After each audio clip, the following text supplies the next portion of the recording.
everyone.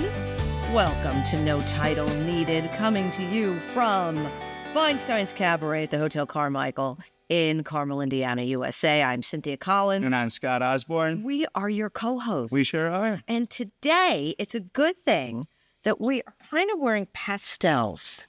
You know? See that?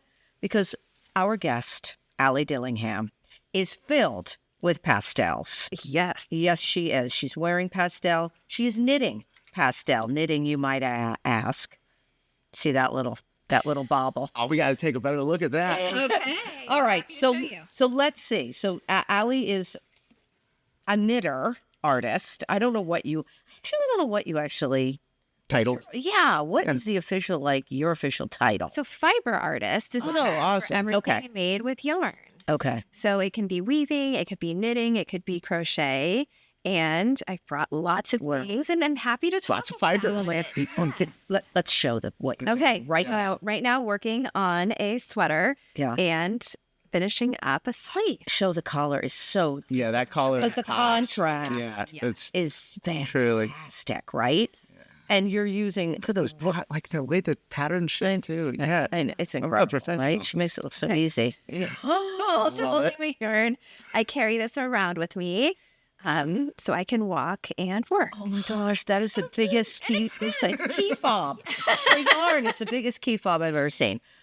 And then you're knitting needles just for this around. I mean, obviously they're regular knitting needles, but we were talking about for sleeves. For sleeves, and the body was done the same way, just on larger cords. Oh my God. Yeah, so normally I'm used to seeing knitting needles be about that long.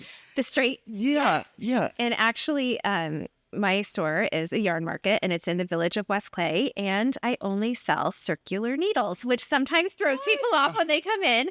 But the ones that I sell, I have some that they come attached, and then these are interchangeable. So you screw off the tip. Okay. And then you can work on different sizes and attach all the cords. And different sizes of the circular piece. So then you can make the body and have a longer cord. And then when you go to the sleeve, you can have a short. So you don't lose one needle.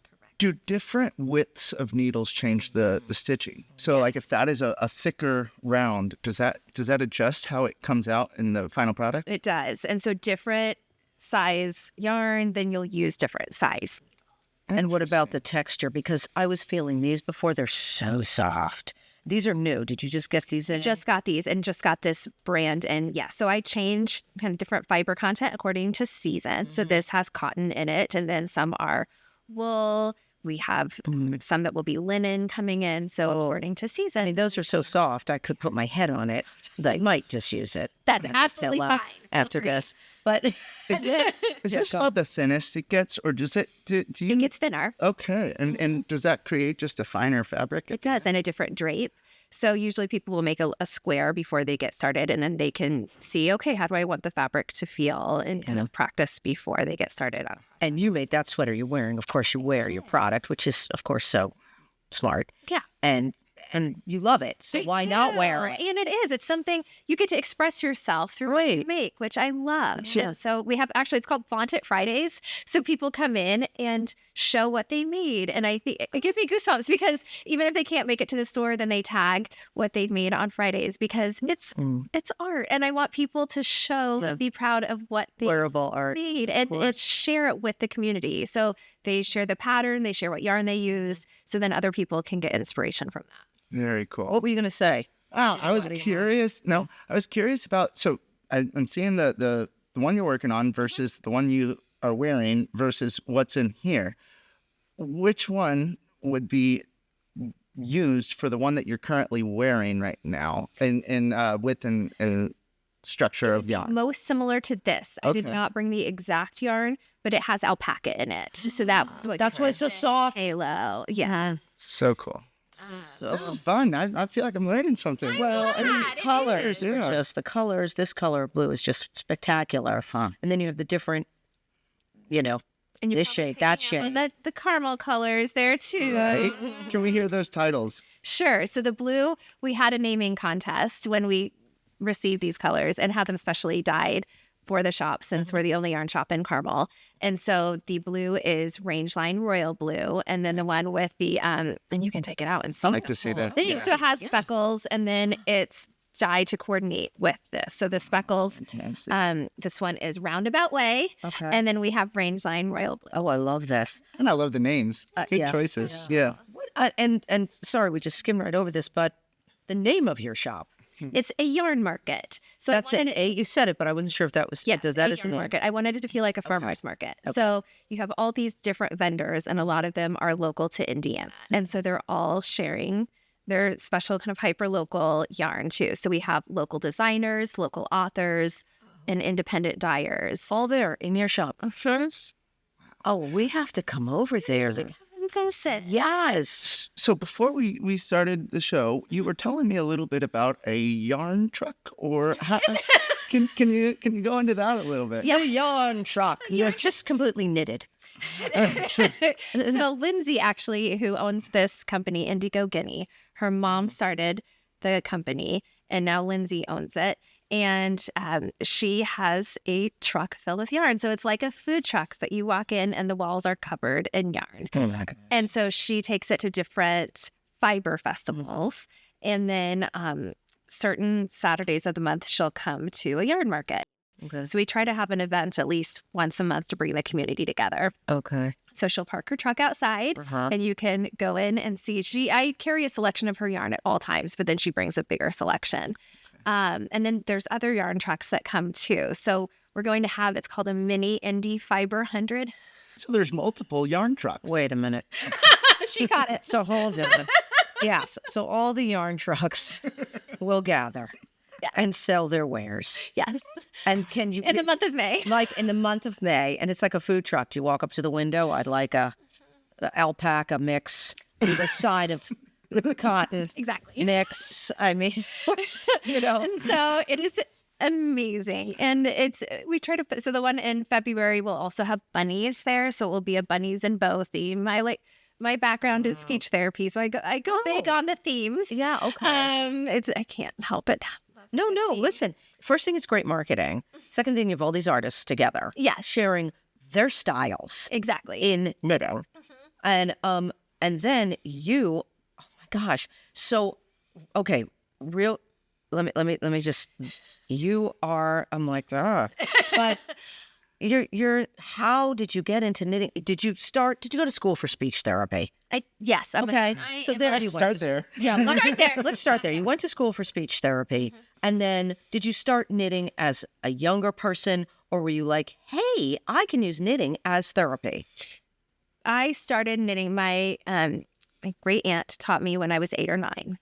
And then it was one of those, I had this skill, kind of let it go, and then picked it back up when I was in graduate school. So I have been knitting for as long as I've been practicing speech, and have taught colleagues, have taught friends, and so many of them have said, this has been the greatest gift you've given, has been giving this lifelong skill. I would give knitted things as gifts too, but that teaching, that skill has provided them comfort during hard times. That's right. And it's something all ages can do together. You can pick it up when you're young. You can pick it up at any age. And so we had over 100 classes last year, and they're intergenerational. So you can have 8-year-olds sitting next to 50-year-olds, sitting next to 80-year-olds. And to have that gathering at a table and to have people teaching each other. I can teach a class, but what I love is when people gather together and make those connections. Those generational stories have to be great too. Yeah. It's fantastic. And it's knitting and crochet. And crochet has really picked up in popularity lately. And so I've gone to schools, and there's crochet clubs, there's knit clubs, there's fiber arts at the high school. Like this is something where I think the benefits are recognized for mental health, for creativity. Like it's such, and it's portable. I think to have an art form where you can take it with you in the car to sporting events. Yes. And a lot of teachers are okay with kids doing it in the classroom because it's a quiet activity, and they know, it increases your focus. It increases your attention. I used to love the teachers that would say, it's okay to doodle. Yeah. Yeah. Yep. But we're going to take a quick break. We are.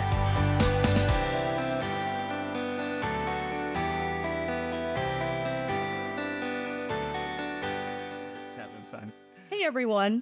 Welcome to a special segment of No Title Needed. The guest is Jeff Worrell, and Jeff has been on the show of our regular show. Fabulous. And at that time, we talked about you coming back, recurring. You're a recurring person, and talking about civility. Yes. Because you write an article in Current, the local newspaper. Correct. Yeah. You have an article in there every week and talking about civility. Yes. And I think one of the latest ones was about forgiveness. Yes. If I'm not mistaken. The freedom of forgiveness. The forgiveness. And so, I mean, spill it. Yeah. Well, I mean, a lot of people have a hard time with what is civility. What does that really mean? Is it just about being kind to my neighbor, that kind of thing? So what I try and do in my articles is dissect a lot of the components of civility, being able to show empathy, being able to, just think about walking in somebody else's shoes before you make a decision, not wanting to harm or hurt them. And so forgiveness, I have learned, is actually a part of civility. It's a technique, a strategy, a tactic that can be used in order to be more civil. And, there's that old term, forgive and forget. That's right. That's right. And sometimes you can forgive but not forget.